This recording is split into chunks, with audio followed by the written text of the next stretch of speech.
The Red Pill is an online movement built around waking men up to the truth about women, dating, and power.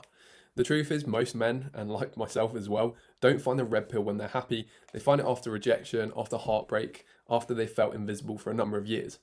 And suddenly, once you start consuming red pill content, everything makes sense. There's suddenly a reason your girlfriend left you. There's a reason dating feels brutal. There's a reason you feel left behind. The world isn't as confusing anymore. It feels rigged. The red pill gives you the answers you've been looking for all along. For me, I've recognised the pain that red pill beliefs created in my head, as well as other men in my life who I've seen take on those beliefs.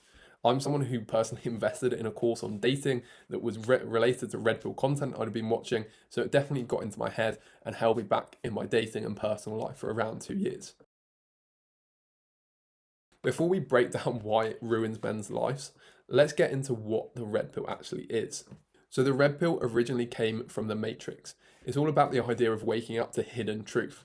Over time, online communities turned it into a philosophy about dating, female nature, masculinity, and power dynamics. It spread through forums and creators like Tate and many others in the manosphere. The message is simple: women are hypergamous or date upwards. The world is stacked against men. You must become dominant, detached, high status, never be vulnerable.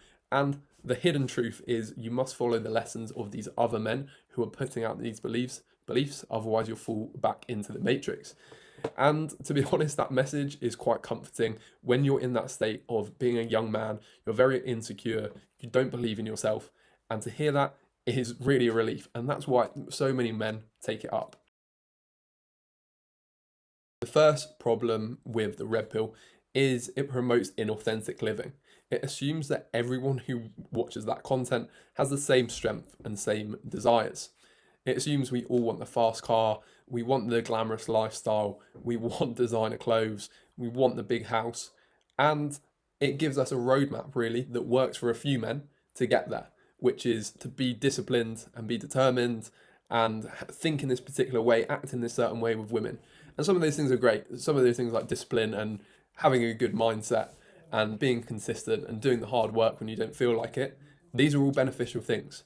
But the truth is, if we go down this path where we pick up another way of living based on essentially someone else telling us to live this way, it's not going to be surprising that over time we're not going to live a life that is truly aligned and truly is something that we're passionate about. Another big problem is the red pill attracts men who overthink. I am someone who overthinks. And when we see this explanation that rationalizes all the problems we're facing, first of all, it's very easy to put the blame on that external situation. It also means that we delay taking action because we've got so many tactics, and think of the dating example, that there are things that we feel we need to say, or we can't quite express ourselves. As men, as a man who overthinks already, is one of the worst things we can do because it just adds another barrier. For me, as I said, I invested in a course on dating and it didn't help me at all because all it did is put more thoughts in my head, and I often have thoughts and fears that delay me from taking action. And that for me was a massive problem. When in reality, at the point where I'd broken up with my girlfriend for a couple of years, I was looking for kind of to find the right person, and I had a lot of fear around dating. And I worked with a coach who was completely anti red pill, and he broke down the idea of it's just about taking small steps and sort of reducing the pressure in my head. Whereas I think red pill adds a lot of pressure, it overcomplicates the dating and general experience, and that massively delays action. So I think over the thinking men are attracted to it, and also men who aren't in the best position. The guy who's pretty relaxed and he's easygoing probably isn't going to be attracted to red pill because he's going to think that's an overcomplication. I don't really need it. It's a certain type of men that the content resonates with, and I think it holds. For me, at least, it held me back massively in terms of dating, in terms of putting myself out there and just enjoying life, because I'm following this rule book suddenly in social and dating situations to present an image of myself to the world that isn't necessarily true. Another big problem is very blame focused. And although the red pill, some of the core truths in the red pill about taking responsibility, about leadership are positive, a big subsection of that community, and I think this goes back to the idea of over analyzing, overthinking things. They, rather than sort of using the content to take action, they then start pointing the finger, they blame external situations. And I think with a lot of life, one thing that's really helped me is accepting things aren't really black and white. There's not an exact way that the world goes. There's subtlety and there's nuance, and that gives me a lot more flexibility and freedom to act in different ways in different situations. Because the truth is that, as I say, there are bits that are good, but it's just hammering home that you need to be like this, you need to be like this. There's not opportunity, for example, for vulnerability, and with that, it massively oversimplifies the whole scale of human nature, the emotions we're able to have. It kind of talks about ideas such as men are disposable, status is everything, vulnerability is weakness.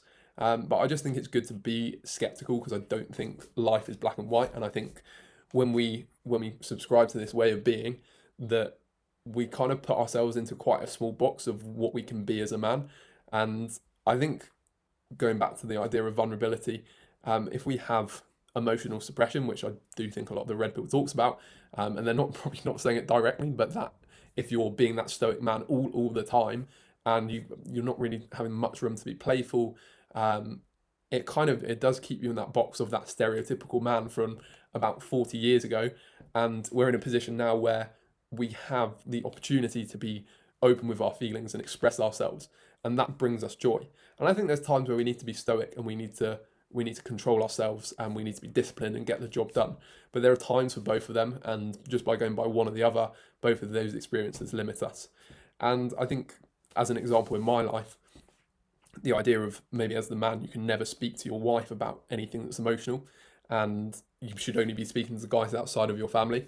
I think it's more about controlling how you share your emotions. So you maybe don't want to dump all your emotions onto your partner, but if you say, look, I've got something I need to express, and you provide that structure and space for you to have a discussion, I think closing down makes us less effective.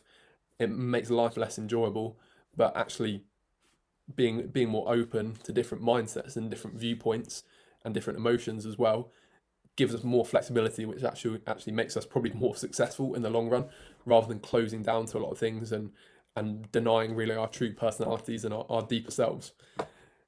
As I said, red pill overall, it can get some things right, but I think it's not a balanced perspective. It doesn't really talk about finding your own unique life path. It's more about following the script that, ironically, the red pill movement is trying to get away from, and it just introduces a new script that can lead to overthinking, it can lead to inauthentic living, and it leads to a lot of unhappy men who ultimately point the finger on circumstances rather than taking full responsibility for their lives. In terms of, for my experience, as I said, I invested in a course. I was quite interested in that way of thinking because it did make everything make sense.